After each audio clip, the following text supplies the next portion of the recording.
Welcome back to another episode of the Capes and Tights podcast. I'm your host, Justin Soderberg. We're back for another episode with another comics creator, another creator, writer, whatever you want to call him. He's extraordinarily talented writer of both TV, film, video games, comic books, novels, everything you can think of. Marc Guggenheim. He is currently working on Torrent. He just finished up Fragmentation over at Dark Horse, which is an original graphic novel. He is also writing he just finished up writing Han Solo and Chewbacca over at Star Wars, Lucasfilm, and Marvel, as well as had a graphic novel come out, Too Soon to Die, over at Image. He's also the writer of one of my favorite comic books of all time, Last Flight Out. But he's also worked on Blade, Moon Knight, Black, White, and Blood, Justice Society of America, Arrow, Batman Legends of the Dark, and Stringers in the past for comic books, as well as the Arrow TV show, Legends of Tomorrow, Supergirl, and Troll Hunters TV show, which also the book that Troll Hunters was written based off of was co-written by former guest Daniel Kraus of the podcast.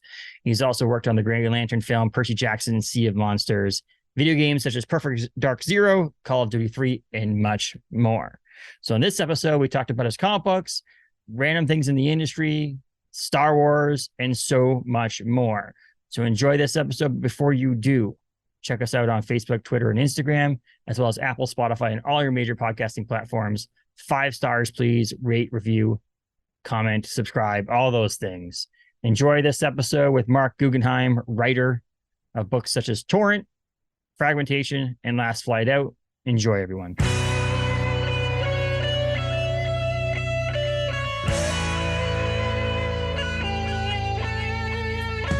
Welcome. How are you, Marc? I'm very good. How are you? I'm doing wonderful. I say this every once in a while. It's like always funny because we do these pleasantries before we press record, and it's we like like pretend that we just met. But we do a practice one. You again. And thanks for having me on. I really absolutely. Yes, we're big fans here. I'm a big fan. I have read a lot of your stuff, and I've been very happy with a lot of the stuff that you did. I have a couple behind me if anybody can see who's watching this thing. Yeah, there's some things back there. It's kind of funny because I stumbled upon that Stephen King N at the LCS, I don't know, 2 weeks ago. And I was just like, what's this thing? You got to bought a collection. And I picked it up and I'm looking at it, says Guggenheim at the bottom. I'm like, hey, I know. It's a funny, like when you stumble upon things. Yes. The art too. I mean, yes. It was one of my most favorite things I've ever done for Marvel. There you go. And that's perfect. Now I got it back there. It's beautiful cover. Stephen King's name is bigger than your name. That's as it should be. As it should be. I tell you that doing that project was the thing that kind of got me back into Stephen King. Like I read Stephen King's stuff a lot in high school, and then I kind of just like fell off. And this is a number of years ago now that I did the adaptation of N, which appeared in just after Sunset, and but it really got me. Like I was like, I obviously read the short story, and I'm like, oh wait a second, I forgot how much I enjoy Stephen King stuff. So I started just reading everything he was doing, and yeah, he's one of my favorite authors.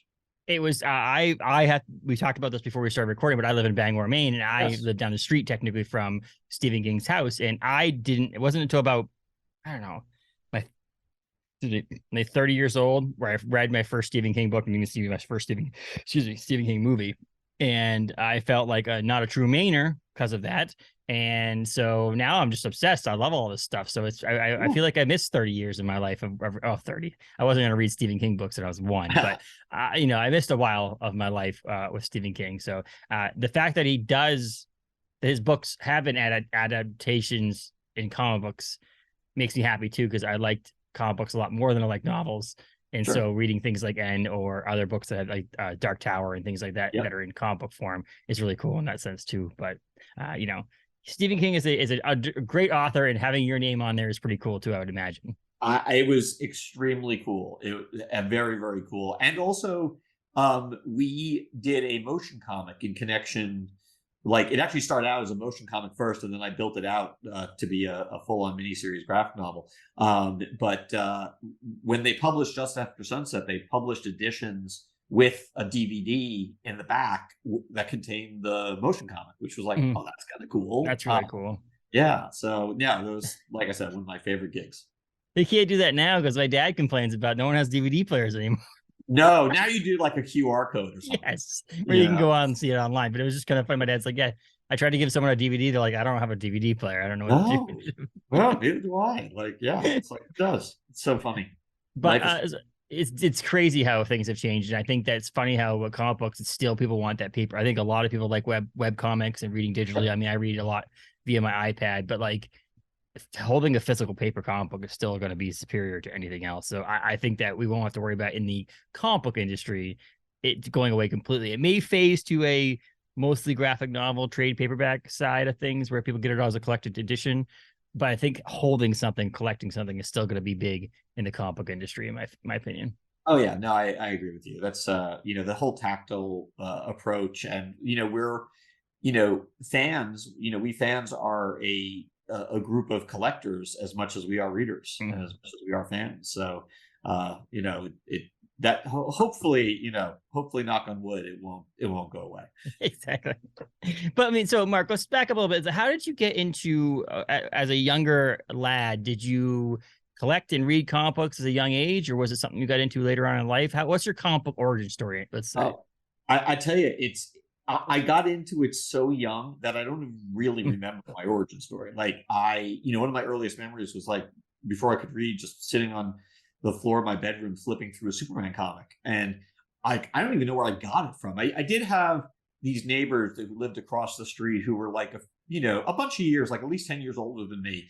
And the older brother had a collection that he would often give me comic books out of. So I got a lot of, you know, I got a lot of my early collection, you know, from him. He hooked me up with a lot of Superman, a lot of World's Finest. You know, when I was old enough, like, you know, I was like 6 or something, to be able to bike around the neighborhood, I would go to this local stationery store and buy, you know, comic books off the rack. That's the rack. And literally that's the rack. You know, and I just sort of built out my, you know, my reading and my collection from there. But yeah, for the longest time, like as long as I can remember, I've been into comic books. Speaking of that rack, really quickly, is that stuff that you have created that's in that rack? Yes, like 90, I would say 99% of it. There's Okay, a couple like DC comps that I pulled in order to read, but yes, everything else is stuff I've written. that's cool. So That's like when a full people circle come thing, to, like buying comic it's books out fun. of something, then creating something and being able to put it back on that rack is pretty It's badass, so honestly. surreal, man. It's weird. It's a great kind of weirdness, but it's very surreal. Like how the hell did this happen? How did I get here? Yeah, it's kind of amazing. Really, really amazing. I I'm very, I very see it. I see it on a slightly smaller level. I also design beer can labels for a brewery, and so cool. whenever I go into a store and our beer cans are on the shelf, it's one of those things too that someone actually goes up there, and a lot of things people buy via vision, like sight and seeing something and Yes, of like liking the course. way it looks. And so seeing someone Yep. goes, "Oh, I like that 4 pack," and they grab that beer, it's surreal to me still. I'm starting to come a little Yeah. numb to it to the point where someone I'm like, "Oh, it's no big deal. It's in a bunch of stores. I don't really Never care." get numb to it. Never get numb to it. I think it's always important that we remind ourselves, you know, that what we do is, you know, is appreciated by other people, and that it's cool. You know, we get to do cool stuff, and that's awesome. It's insane. One of the biggest things to me was I went to my hometown where I grew up when I was up until the age of 10 in Kittery, Maine. And there was a little convenience store there that had a beer can in there. And that was that whole like full circle kind of thing. The same thing. Oh, I mean, that's great. is that shop that you got that shop still around? Or is that, hey No, kids, no, no, it's no. long since gone. Long Yeah. since gone. Yeah, it's a bummer. It's a real bummer. In fact, there were sort of two stationery stores in town that I bought comic books from. One was the one I could bike to, and the other was sort of down the hill from my high school. Mhm. And they're both gone, Yeah. which is a shame. There's even like a comic book store in town. I grew up in a small town in Long Island, and even that comic book store is gone. Yeah, it's no remnants of it. It's kind of a shame. It is a shame because I feel like a lot of you see these like store variants for comic books. I see like Yeah, these different store titles in there that feel like they're like all fairly new, but yet the older book yeah. comic book stores kind of had this phase of like troublesome that they weren't able to stay open. Now it seems like they're more successful stores. It's a little bit not easier, but it's a little easier to run a store nowadays than it was a few years ago. And my buddy's shop is turning 4 this summer. And he's just thriving, and Uh, that's the cool thing. It's like, but then there's other oh, that's shops who were great. around for 30 years who ended up having to close. I know I tell you, it's very cyclical and it's a challenging business. I don't, I don't envy retailers. They really have it difficult. No matter where you are in the country or what time of year you're in, it's a tough business. Yeah, but I don't know. I just diving more into it. I love it so much. So, but with you, we wear so Oh many yeah, hats. no, me too. You wear so Yeah, many you hats. do it for love of the game. You comic book fan, obviously a comic book writer, but you also are a TV writer, producer, things like that. So, what does a typical day look like for Mark? Good question. There is no typical day, to be honest with you. It's funny. Like I I used to like when I had a show on the air. Yeah. Pre-pandemic, and I had a writer's room and an office to go into. Remember offices? Um, Yes. and I would like wake up at like 5 in the morning and write. Usually, I'd either write a comic book or like some portion of a comic book, or if I was working on a movie, I would do sort of my non-show writing then, and then I'd go into the office and do a full day, whatever show I was working on. Come home, have dinner, be with the kids and the wife, and then probably write for another hour and a half on again something that was non-show related, and then like on the weekends do passes of scripts for whatever show or shows I was working on. So yeah, like and now like I try to sort of now, if I can, set aside different days to do different things. Like, oh, I owe a revision on this script, or I really want to get started on that script. And I try to do, as best I can to set aside an entire day to do that. It's kind of nice to just be able to do a deep dive, but I don't always get to do that because I do juggle a lot of different things, and I have a bunch of different deadlines. So a lot of times they'll be like, start something, okay, I got what I wanted to get done in a given day on that, move on to the next thing. It really totally depends. I love the fact that not every day is different and nothing's ever the same. That's kind of part of the fun of it. I mean, but so you obviously have when you were writing when you had a show on TV, you had times where you're writing, and obviously there's months that you have off. Correct? You're not like writing 365 days a year. I'm writing about 365 days a year. Between TV, film, and comics, I managed to stay pretty busy.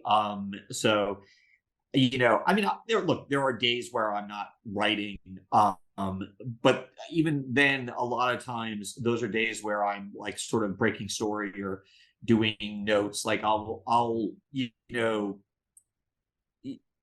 sort of the first step for any project for me is I'll write longhand, and just sort of free associate and just Okay. write notes and story ideas and whatever. And it's writing, but it's not writing. It's its own sort of animal.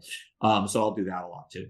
Okay. It's funny. I talked to a number of people, obviously, on the podcast, and I feel like the other person similar to you, when I was trying to put together some lists of things to reread or look at, something as Cullen Bunn right now, who has like one of the busiest, like every week I just see like a new solicitation for a new comic book that he has coming out, but that Cullen's not doing much on the TV side, whereas you're like, you just feel like at some point you have so much stuff going on that I'm just like, I literally asked you jokingly before we recorded, how do you do it? And I'm trying to figure, do you have clones? Is there multiple Marks out there somewhere? Do you have little machines that are doing something? I'm trying to figure it out. That would be great. I'd love that. I'll tell you, my dirty secret is I'm pretty fast. That's Okay. my, that's, and speed is something that comes from training, and practice. Like I, used to be an attorney, and when you have to write a 50-page brief in a night, you learn very fast how to make decisions. And I think that's the thing that slows a lot of writers down, is like they'll sit there over the page and they can't decide if they're going to go left or right, or what the character should say in any given moment. And I have just gotten very good at making those decisions, faster than average, I guess I could say. And is there a big difference between like writing I mean, obviously with writing a TV show, you have a writer's room, whereas writing a comic book, it's basically you. And, obviously you're bouncing off ideas off your artist, things like that. But is there a difference in that sense where you have like a team of writers for a TV show versus just yourself?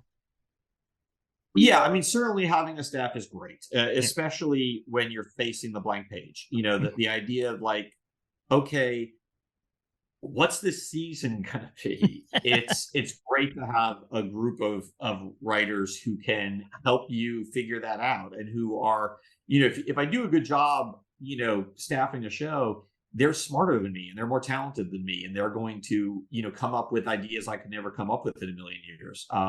And yeah, it's at the same time, like, I love writing comics and I love writing films where it is just me. It's the one of the reasons I do so many different things in so many different mediums is because the grass is always greener. So there are advantages to comic books that television doesn't have. There are advantages to film that TV doesn't have. Like it's always nice to be able to go like, okay, well, at least I'm doing this in this medium, which doesn't have those problems. Yeah. And then I just move around throughout the week. It's funny. I was looking at your like TV show, by what you have for like credits to your name, stuff like that, and I realized that you did Troll Hunters. You worked on Troll Hunters, Tales of Arcadia. Is that what it is? Yep. And which is funny because not long ago we had Daniel Kraus on, who was the co-author of the book Troll Hunters, and I love those, again, small world kind of things. Or like, obviously not that small; it's both in the industry of comic books or pop culture. But I'm saying, like, the fact that you guys had worked on that, the same thing, and I really enjoyed the conversation with Daniel. Daniel's a talented writer, and so seeing your ability to adapt him and obviously Guillermo's book Troll Hunters. I have it on the shelf over there. I haven't got a chance to read it yet. I will be honest with you. It's great. It's a fun read. It's funny. Like, you see a lot of similarities and a lot of differences between, what Daniel wrote and what we ended up doing for the animated series. It's funny. I came to Troll Hunters kind of like in this sort of backwards kind of way. Originally, Troll Hunters was a feature film, animated, but a feature film and not a TV series. And Guillermo had written the first 60 pages, and then another writer whose name I unfortunately don't remember anymore came on and wrote the second 60 pages. And the script basically felt like what it was, which is, sort of this Frankenstein version of two different writers. My job was to make both voices sort of sing in key, but also like kind of simplify the story, streamline it a bit, just make it work better as a feature film. And in doing so, I ended up pulling up a lot of track and like, cutting a bunch of characters and stuff. And we still there was so much world building, that Guillermo and Daniel had done. We still had too much stuff for a 2-hour movie. So it was like this breath of fresh air when DreamWorks and Netflix asked us if we would be willing to do it as a series. Mm-hmm.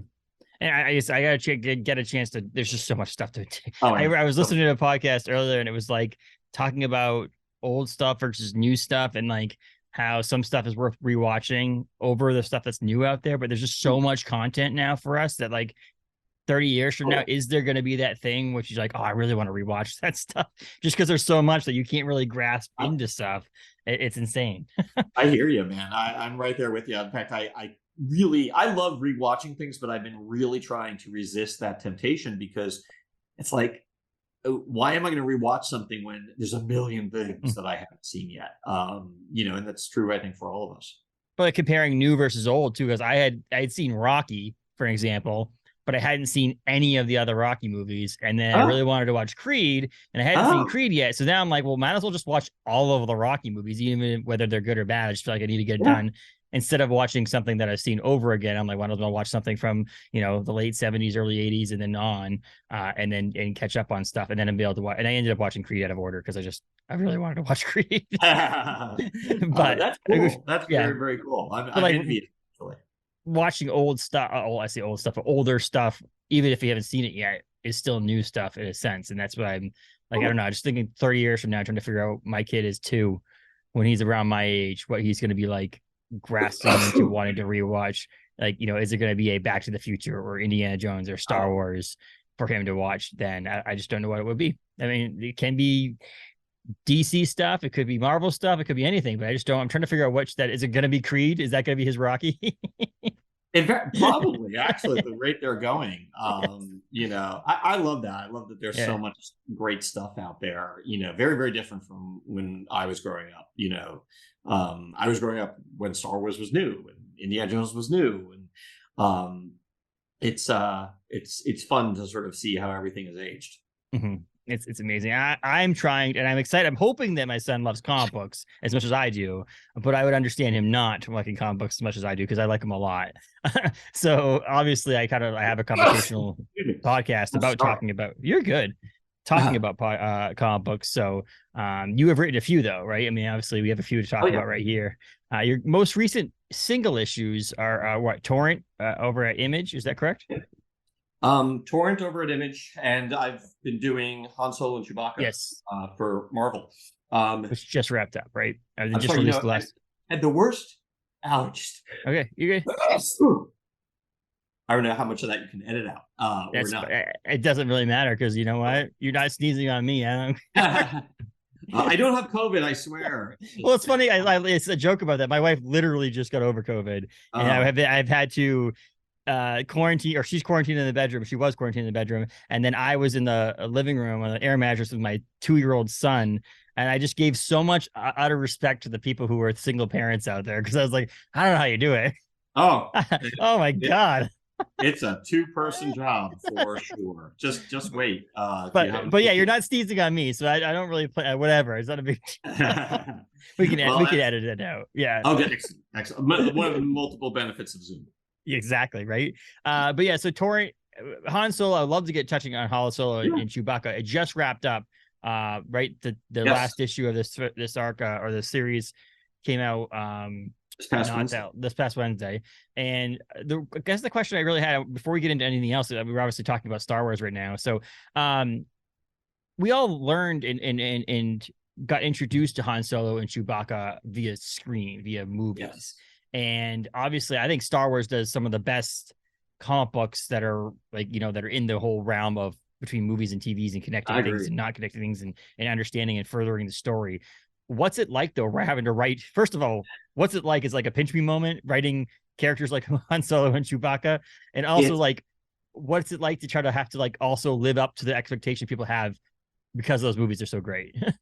Well, I tell you, it's definitely a pinch me moment because I remember I was 6 years old when Star Wars first came out, and I vividly recall that whole experience of watching the movie. And Star Wars it burns. So it's one of the brightest stars in my sky. And at the same time, I do, when I sit down to write, I do have to sort of put all that aside because otherwise the pressure would be crippling. There would be no way that I could appreciate the magnitude of what I'm doing and still write. But at the same time, I never want to, like we talked about in before the show, you never want to lose that sense of wonder and that sense of oh my God, what a privilege it is to, do these things and write these characters. But I found that I wouldn't be able to get out of neutral if I didn't, sort of table that for the time being. Because otherwise, nothing would get done.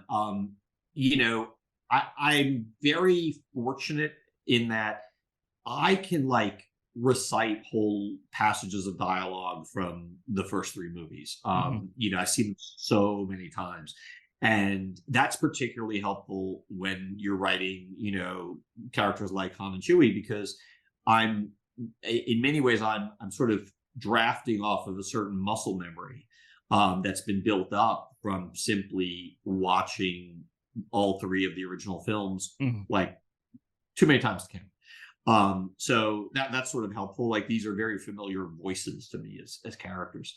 But it's been on such a labor of love. I think I've been writing comic books for the last 17 years, and writing Han and Chewie is some of my most fun, the most fun I've had in comic books. I obviously wrapped it up. Are you hoping to write more Star Wars comic books in the future, or is this just basically a one and done thing? No, actually, I'm really lucky. Marvel's been super wonderful. Lucasfilm has been super wonderful. I've got a one-shot centered in Jabba's palace for the 40th anniversary of Return of the Jedi coming out. And I'm working on another miniseries that I can't yet talk about. but that's a lot of fun. I'm working my way through that right now, about halfway through. And my hope is that there'll be more, on the other side of that, because I just love Star Wars. And I love writing in that universe. It's just so much fun. That's amazing. And I'm trying to focus. So last year we did a Star Wars week here on the podcast where we watched we watched the prequel movies, because the idea, I had a co-host at one point, he moved to Indiana, so this ended up not working out very well. Zoom and then time change and his new job and all this other stuff. Long story, but we moved on to just me being the host. And at that time we had done episodes 1, 2, and 3. And we were like, during Star Wars week, we watched the movies, we talked about them, and so on. And our plan was to continue on and get to 4, 5, and 6, and so on. Well, we've stopped at 1, 2, and 3 because it's obviously changed a little bit of the format of the show. So this year's Star Wars week, we're actually going to be talking to some comic book creators and on the week. So it's pretty cool in that sense. So if we continue this trend, we'll have to get you back on to talk Star Wars in more depth about that stuff too. So I had actually reached out to David Messina. Messina is going to do a email back and forth interview with me to talk about his work on obviously on Han Solo and Chewie and other stuff he's done as well. But we felt like that was the better format for David because of his not so great speaking English. So he was like, yes, he's like, yes. And so he's like, yeah, I can do it, but I don't think I would be best for us. So it's like, let's do it. But I'll rattle some questions off to you. You answer them. We'll do a post on the website. That's fine. So he'll be a feature on that week too. But he was obviously the artist on Han Solo and Chewie as well. An incredibly talented artist. And did such a fantastic job. I mean, really, really fantastic job. I mean, I did ask him what was his worst part about working with you. So don't worry about that. Don't look for that. That's okay. I'm sure. And that was probably the whole interview, right? He probably had a lot to say. I love David. I love working with him. Just quite frankly, really pleasant, great attitude, and it was really bringing it on the pages, and we were very much in sync. It was a real joy. I feel like that's the Italian artist out there, though. I feel like there's not a single Italian artist that I've actually talked to or been introduced to or had conversations about who people are like, yeah, the person's horrible. Every single one of them, they're like, excellent artist and great person. You're right, because I'm working with Alessandro Miracolo on the Jabba's Palace, and also I forgot I'm doing 3 issues of Yoda as well, and Alessandro's the artist for that too. And you're right, he's also equally delightful. So yeah, there's something about Italian artists. Something in the water over there, I guess. Yeah, for sure. But so you obviously are writing some sort of intellectual property. You've worked on TV shows with intellectual property that belongs to someone else that you're playing with their toys. But then you obviously do something like Torrent, which is a creation that you have complete utter control over. That you can, if you write yourself into a corner, you can write yourself out without pissing anybody off because this is your own creation that no one else. You don't have to answer to anybody else but yourself.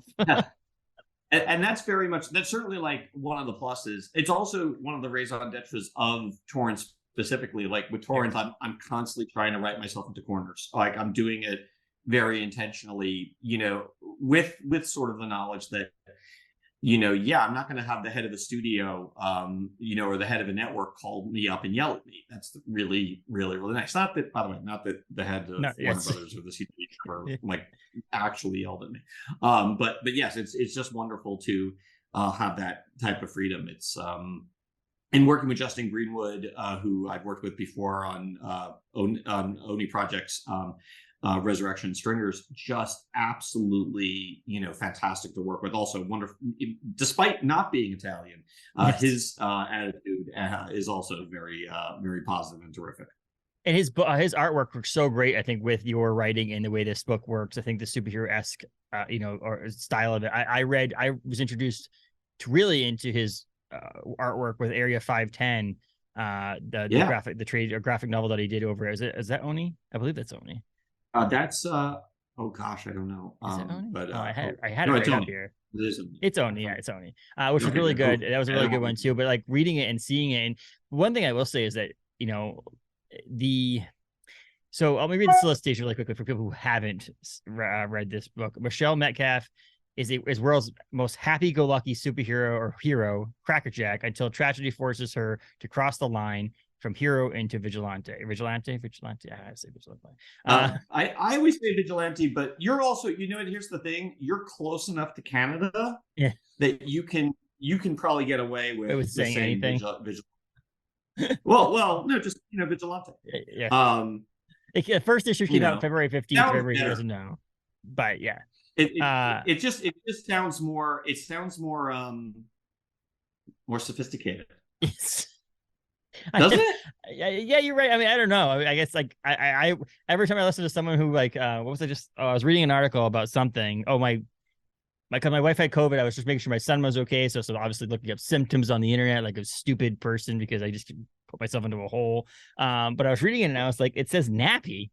The hell's a nappy? And I'm like, oh, at the website's .uk. They're talking about a diaper. And I was just thinking to myself, like, every time I hear someone else's like I said, like either accent or way they say things, I'm always like, I wish I said it that way. So whatever way I want to say it, I guess I say I'm not. I guess it's not wrong to say vigilante, right? Vigilante? No, not at all. No, it's funny. You're reminding me of when I was working on Arrow and Legends. We shot in Vancouver, and I always had to make sure because the show is both shows were sort of set in America, with American actors. I always wanted to make sure that we weren't like throwing the audience by adding in like a Canadian kind of accent. And every once in a while, like we'd have to kind of like address that in what's called ADR. Yeah. To take out the Canadian. There was one particular word which is escaping me that always sounded different. It was a word that we used a lot on Arrow. It'll eventually come to me. It wasn't Arrow, was it? No. Man, can you imagine? That'd be so difficult. No, the thing about the tricky thing about Arrow was, there's no such thing as blanks when you're firing a bow and arrow. Yes. So you've got to do it all digitally, and so every time he fires an arrow, that's like it's like about $2,500. Yeah. And I remember we were filming the season finale of season 2. And one of the actors, because we had the big tunnel fight, and one of the actors was going, I'm like, could you please just slow down a little bit? Because like you're costing the show a fortune that we don't have. We used to joke that the reason it's called Arrow is because that's the number of arrows we could afford. Yes. One. Yes. You just go shoot it. I guess you gotta like get it to the angle where the camera cuts off the end of the thing so that you can't tell that it's actually being shot. Just the sound. Really, just do sound effects. Yeah, well, actually, you joke, but that's what we would do in the editing room. It's like, okay, we can probably cut away from some of these, some of these shots and save ourselves some money. We were always trying to save money. It was, there was never enough money to do the shows. What was I was watching some sort of show or behind the scenes thing where someone wrote the song for when was it? Forget what it was now. This is going to sound so stupid, but like there was a sitcom where the main actor, might have been Bryan Cranston on, what was that show he was on with? Malcolm in the Middle? Yes. Where the song, there's like a song or a sound effect that was made or a word. He says something on the show and he got it trademarked or licensed it. That's what it was. When he plays a song or does something on the show, he got it licensed. So then the studio actually had to pay him technically every time that he did it. He whistled. That's what it was. He whistled a tune. And every time he whistled the tune, he eventually at some point, like I don't know, after the first couple episodes, someone was like, you should license that or get that recorded so you could license it, get it, so that it goes through the as whatever the music licensing company is. And so every time they do it, so he would do it and they'd be like, will you stop doing that? That's the third time you've done this episode. I love it. And then he gets more royalties off of it now that the show, like when the show gets aired later on too, because he gets it then too. It was this whole thing. I was like, oh my God, that's smart. Amazing. He's as smart as Walter White. Exactly, right. But on Torrent though, back to Torrent a little bit on here, is Justin Greenwood's amazing. Obviously, colors from Rico Renzi and Keith Wood. But yeah, it's a superhero comic book. And what I give respect to you for is trying that, because that's a huge. I didn't realize how hard it was until we tried to like sell the book. It's like, oh, wait a second, like there's a reason why no one creates new superheroes. Everyone who wants to read superheroes is spending all their money on DC and Marvel stuff. Oops. But it works, and that's the thing. And so like one of those things I think about, obviously Robert Kirkman was able to do it with Invincible, and there is a way to do it. And I think that there's something just as simple as saying this is a superhero comic book is obviously not going to sell it, but by explaining it, obviously you have your like one sentence solicitation that was in Previews World and all that stuff, but what's your elevator pitch for Torrent? The way I, sort of quickly pitch it is I really reduce it down to its roots, its original, its origin. And its origin was really to start out as a thought experiment, which is what would it take to turn Spider-Man into the Punisher? And that's really, again, at the risk of being reductive, that's kind of the elevator pitch. It's like, what if something happened in Spider-Man's life that forced him to go down this very dark path? Now, obviously, it's not Spider-Man, it's not the Punisher, but that was the initial impetus behind it. And it's what I in sort of writing it, what I've realized is that it became an opportunity for me to explore a lot of the issues that we explored in Arrow in terms of morality and violence and the line between hero and vigilante and between vigilante and villain, but without, the corporate oversight that we were talking about earlier. So it is, in many ways, I don't feel like I'm treading the same ground. I feel like I'm treading, similar ground very, very differently, which is really rewarding. Because I do find these issues of, when is violence necessary and when is violence just, and that those questions I think speak all, not just to the writer in me, but the former lawyer in me. So it's fun. Like actually, like issue 2 deals with the real world ramifications of the superheroes on the criminal justice system. So that's a lot of fun. And I think, Michelle's decision about how to square the circle between what is needed for justice and what the justice system can actually provide, I think is really unexpected and makes for a really cool cliffhanger at the end of issue 2. First of all, how many comic book creators are there that used to be lawyers? Because I feel like it's a very common thing. It's, I'll tell you, it's 3. Okay. It's Bill Mantlo, who created Rocket Raccoon. It's myself and Charles Soule. Yeah, I don't know why. It's a small group. It is a small group, but I feel like I read a lot of your comic books, and one of my favorite writers of all time is Charles Soule. So like, that's probably why I feel like it's a lot more than it actually is. But when you said you were a former lawyer, I was like, wait, I feel like I've heard that story before. Yeah, well, it's strange. Like Charles and I like reached out to each other before Comic-Con one year, basically saying like, we should like meet each other. Like we should just know who the other person is. And we hit it off, and we've been friends for like, over 10 years now. But it's like, yeah, there's not a lot of people with our kind of background. And Charles, to his credit, you want to talk about like ability to write a lot of things. Charles puts me to shame, man. I don't say that about a lot of people. And Charles, for the longest time, was writing comics while still maintaining his law practice. That's so, I know, right? Like the mind just, withers at that thought. But he's just that good, and he's just that capable. It's funny, and that's and he also writes Star Wars stuff too. So like, there's that also connection nowadays. You guys are both writing Star Wars stuff, but that seems insanity. It seems like insanity to be a lawyer in the first place. It is. Then you add in the fact that you want to be a comic books writer. If you guys are both just cartoonists on top of that, that'd be a whole other game. I know. Well, I can't speak for Charles's art. My art is home.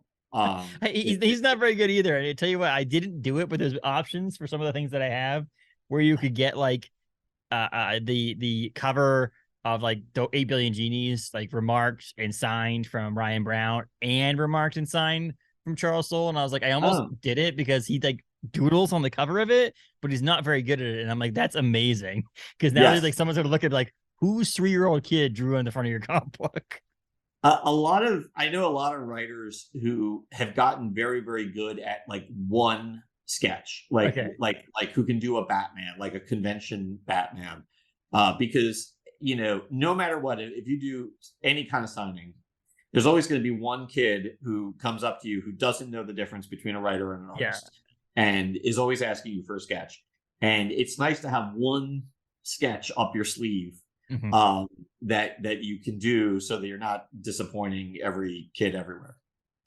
I used to know a guy who was a drummer for a band that went on tour, and he wouldn't sign autographs altogether. He would just draw pictures. And so it would be like a cat, like a really rudimentary cat. And he'd just do that on like on a poster or something like that. And just, you knew everybody else's signatures would be around it. And then there'd be this one rudimentary cat in the middle. And you'd be like, oh, I know who that is. That's whoever. It was a nobody, like not a nobody, but like they weren't like this mass. It wasn't the Rolling Stones, but like, I love that. Nowadays, I can't even remember the person's name, and it's even worse because it's now just a picture of a cat on that it's thing. Cat too, Stevens. Like, exactly. Well, that would be insane. No, but I give you credit for being a lawyer. No, I give you credit for the fact that you tried a superhero story, and I'm glad it worked. I also feel like it's such a cliched thing to say, and I used to hate when people used to say it to me, which is you don't know what it's like until you have someone you have to care about. Like usually someone would say about like, you don't know what it's like until you have a kid.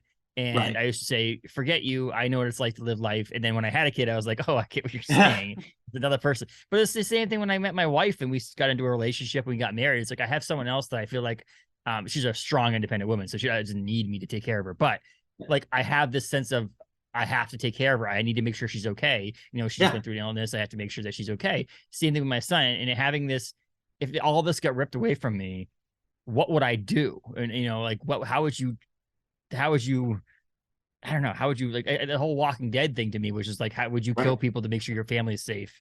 And that's a huge thing why I love that show and that comic book from Robert Kirkman was you always were put in these specific situations that would you kill or would you do this to do this? Yeah.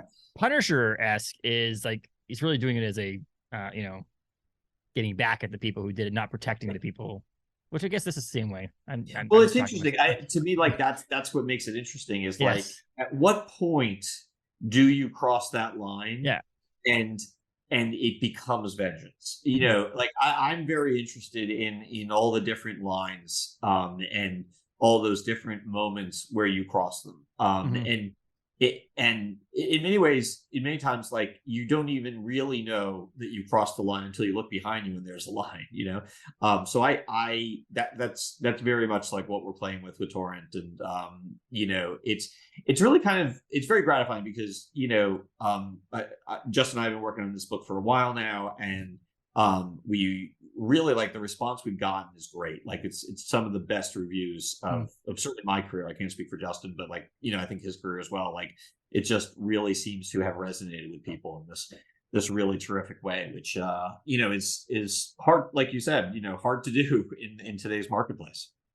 I feel like it's just one of those weird things. You don't see people who will try it that often because they're afraid of like, let's do something else, which is funny because right this moment, like, I feel like if you and Justin were to get together, like, let's write a book and it became a horror comic book, you might also, technically, that might be a worse thing to do because of how many horror comic books are out there right now that there is. You stand out, at least at this point, because you have a superhero comic that not a lot of people are doing superhero comics. And that's the great thing about it, too.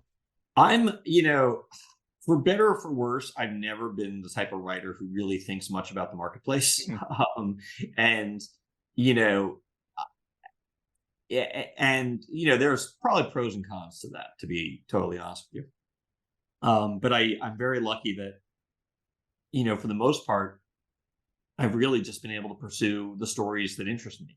And that's particularly true in the creator-owned space, which I think is, again, part of the point of doing creator-owned books is like, so you can really follow your muse and tell the stories that you are just itching to tell. Because I think the readers can tell when you're sort of doing something for a paycheck versus doing something for the true love of the game.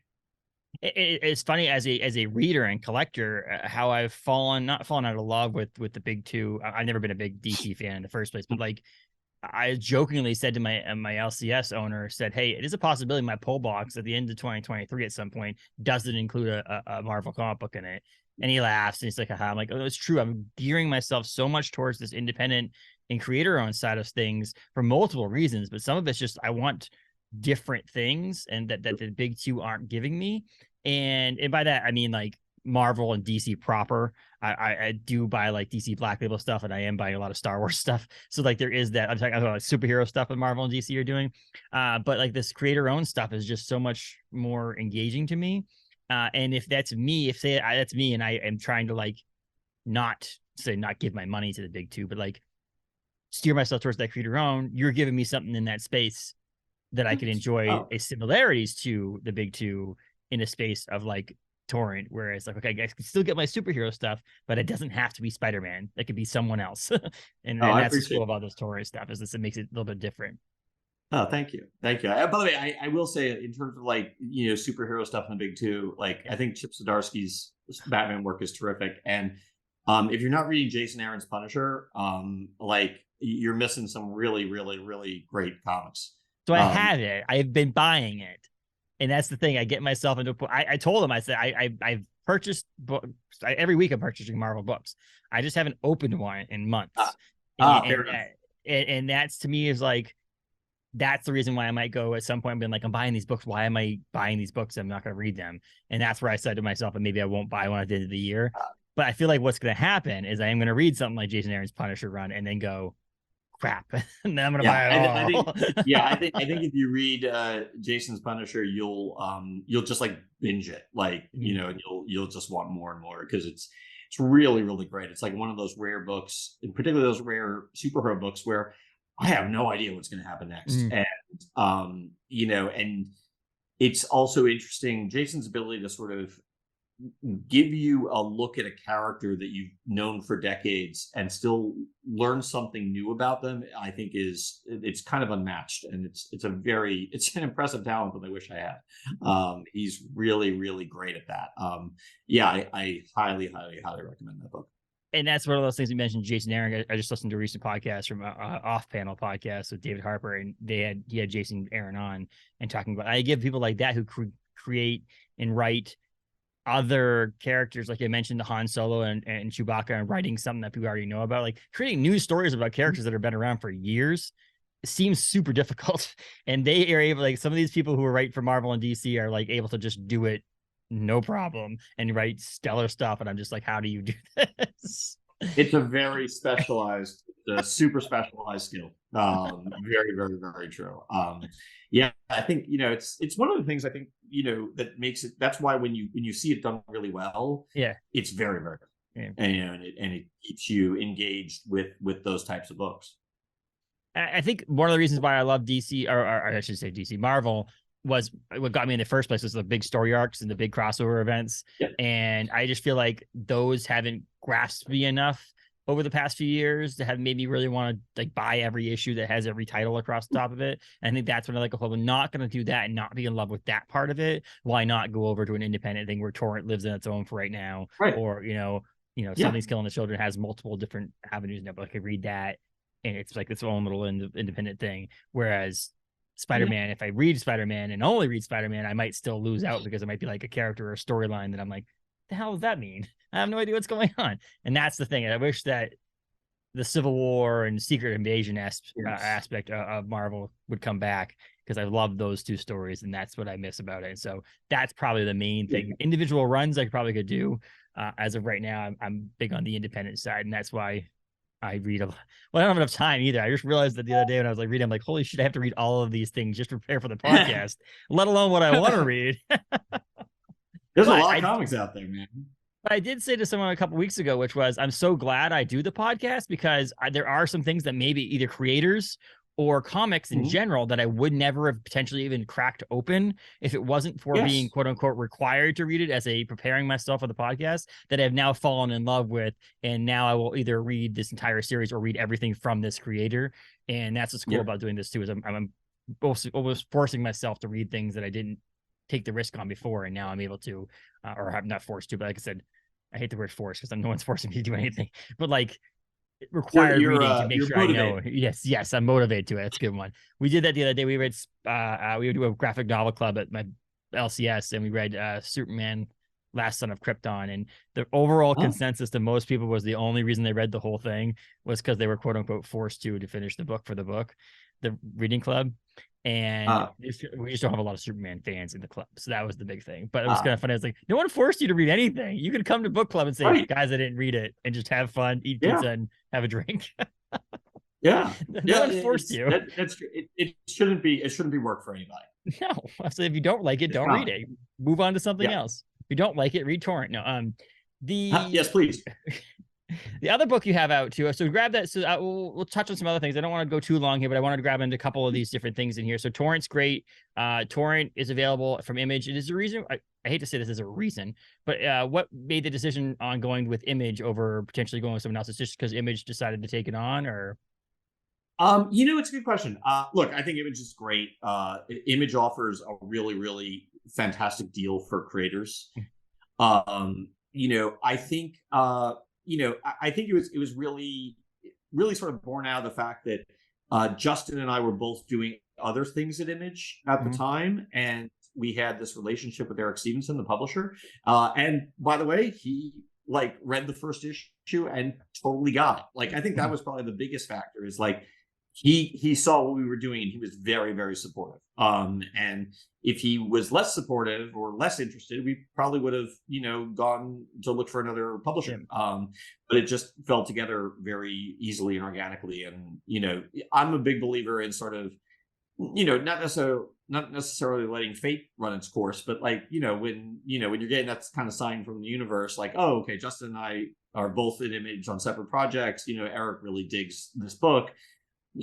You'd be foolish to course correct at that point. And it's similar, like Last Flight Out, I did with Dark Horse because the folks at Dark Horse really, really dug it, and they were like super excited about it, to the point where like I had told them I was doing it just because they had asked what I was working on. I wasn't pitching it to them, but they were so like, oh, we would love to publish that I'm like, okay, like that I think that type of enthusiasm is that's worth its weight in gold. And I tend to gravitate one project or another to whoever seems to be the most interested in it, not because they're going to pay me more money, just because they've got more passion for it. I think, like I said, that passion is I think very important.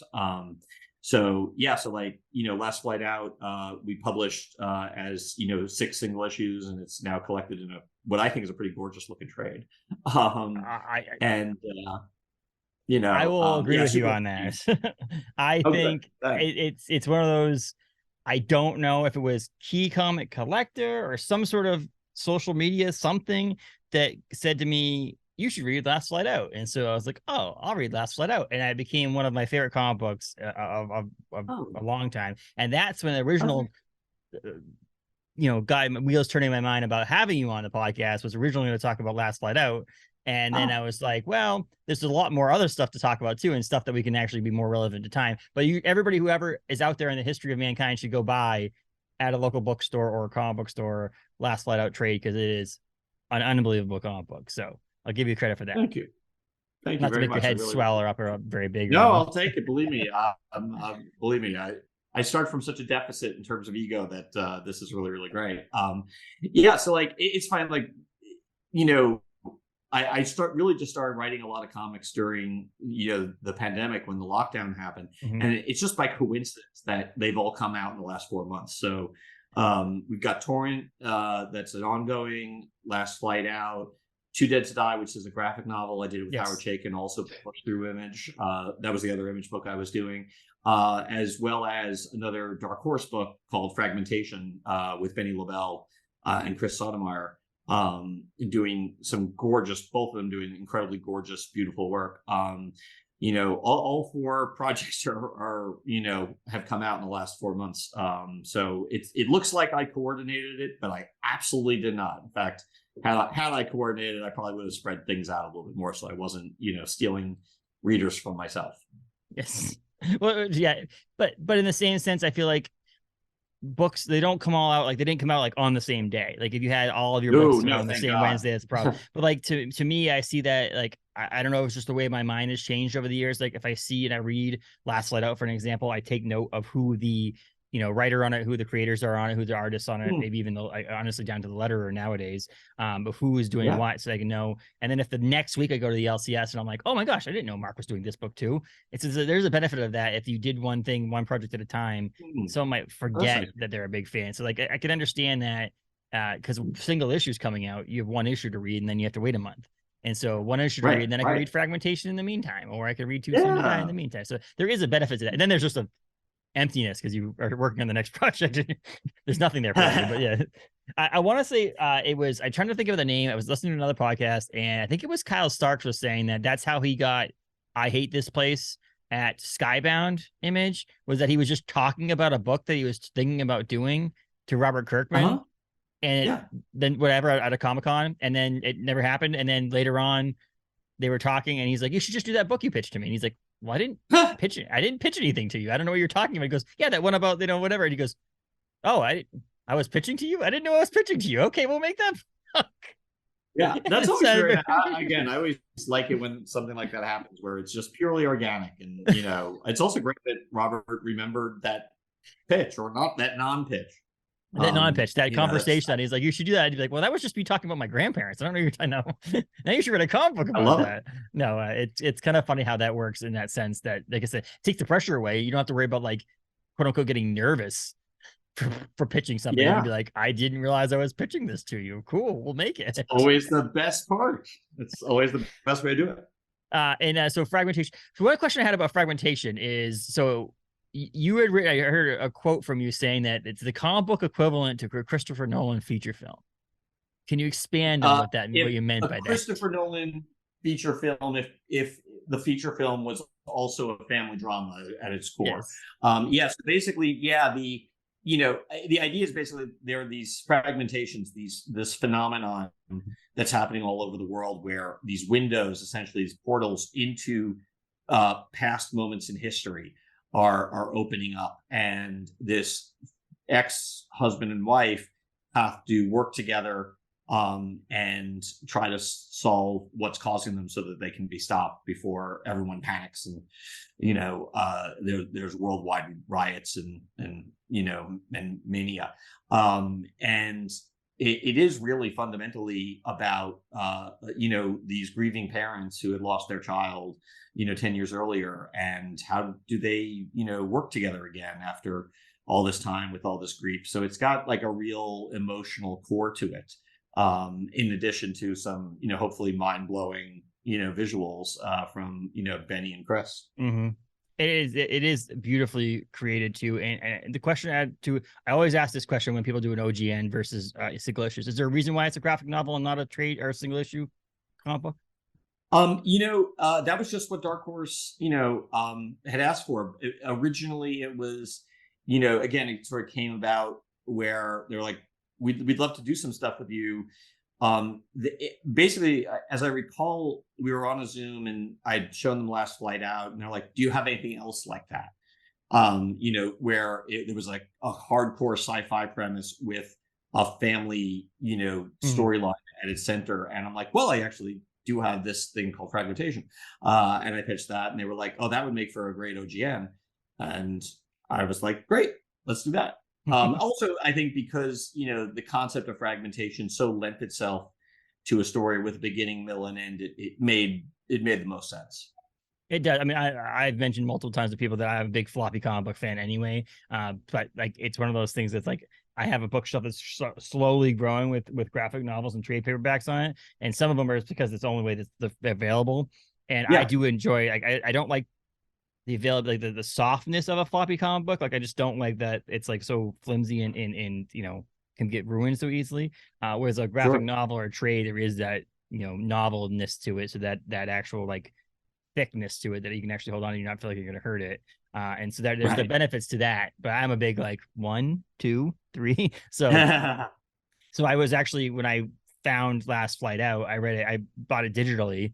And then I was like, oh, I'll just read it. And then I was like, oh, I need to have it. So I went out and found all 6 issues. Oh, I was hey, like, thank I you for need the doing single that. That's issues. I I can't do the appreciate trade. that. But yeah, it's a great, that's literally, I don't know, it was probably a runner up for best comic books of the year, but that's only because it was so far away and I'd read it so far away that I don't remember. I don't know why, but it's one of the best All comic books of good. the year. Of what year? Well, thank 2022? you. April 20. 2022. Yeah. So Yeah. April, it's the 6th issue wrapped up in April. Yeah. Trade paperbacks available now. Buy it, Now, people. I'll tell you right now, buy it. Is Han Solo and Chewbacca, does they do, I don't follow it enough, that do they do trades of these afterwards? Is there gonna be a trade of this Han Solo Chewbacca book? yeah, the first 5 issues are out in trade now, and Okay. then we'll be publishing the second. And I would love if at some point Marvel collected all 10 issues into one minibus. Yes. So I'm just gonna put that out there into the universe, and maybe I maybe love it'll also happen. the idea of it kind of cool is all these different offshoots they're doing of these characters to do like an omnibus that's like, here's the Yoda, where was the other one that just wrapped Yeah, up? Oh, the Mandalorian. But just saying, like, there's something yeah, that you could like do, like Han Solo, all these different things together. And I think Star Wars comic books are at their peak right now. If anybody's not a big Star Wars fan nice. and you're I not agree. reading them, they are, I mean, some of the I best think things that you're. are out Yeah, there. The Darth Vader series is amazing. All the new High I Republic totally stuff agree. is really good too. So that's really going to be kind of fun for people to see that stuff out there. But this Han Solo and Chewbacca series is great too. Now that it's wrapped and it's going to be in trades, those people who are trade waiting, here you go. You're ready for it. Yep. There you go. That's Yeah. we're here for you. Is Torrent an ongoing series for you, or is there going to be a mini series? No, it's an ongoing. Okay, It's an that's good. ongoing. Justin and I are talking about the second arc as we speak. That's awesome. I'm excited for that. So the second issue of Torrent comes out March 22nd, I believe.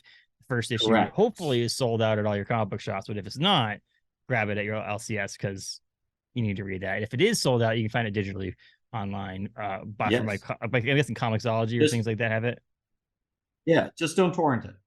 Yeah, that's the funny thing is one of these, some of these comic book names you have to like, you Google it and you're like, shit, I have to add comic book at the end of it because if I don't, it's gonna Yes, go to a bunch of exactly. torrent sites, and then it's gonna be like Even torrent comic book, like it's like torrent what comic book? Yeah, it's kind of a funny who's on first kind of torrent situation. Image Comics #1 Marc Guggenheim. You have to do everything just to find it online. No, you go to Image Comics, obviously has it on there as well, and also I recommend Justin Greenwood's Area 510 as well, so check that out.